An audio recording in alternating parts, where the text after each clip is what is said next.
ভিক্ষুক রাস্তা দিয়া যায় আর জমিদারের পুত্রবধূও যায়। একজন সামনের থেকে আসতেছে, একজন সামনের দিকে যাইতেছে। দুইজনের ক্রসিং এর সময় ভিক্ষুকের গায়ের কাদা জমিদারের পুত্রবধূর গায়ে লেগে গেছে। সে দুনিয়া আন্ধার করে ফেলছে, স্বামীকে ডাইকা নিয়ে আসছে, বলছে ভিক্ষুক আমার কাপড় নষ্ট করে দিছে। সে শুধু ভিক্ষুক ছিল না, বৃদ্ধ ছিল।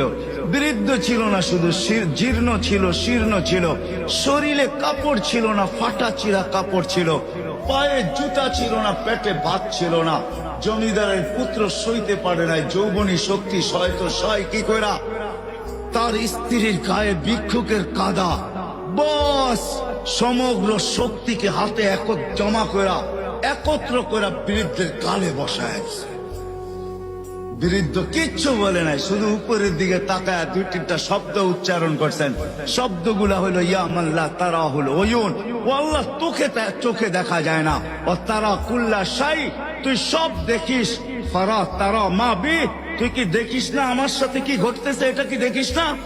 বলতে দেরি যুবক, মরতে দেরি হয় নাই।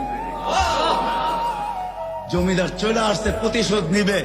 বৃদ্ধের একদিকে মুস্কি হাসি, একদিকে বলতেছে প্রেমের খেলা এমনই হয়। জিজ্ঞাসা করছে কিসের প্রেমের খেলা রে? বলছে ওর প্রেমিকার গায়ে আমার কাদা লাগছে, পায়ের কাদা লাগছে, ও সইতে পারে নাই। যৌবনী শক্তি দিয়ে আমার বৃদ্ধ গালে বসায় দিছে। আমাকেও একজন ভালোবাসে, সেও সইতে পারে না,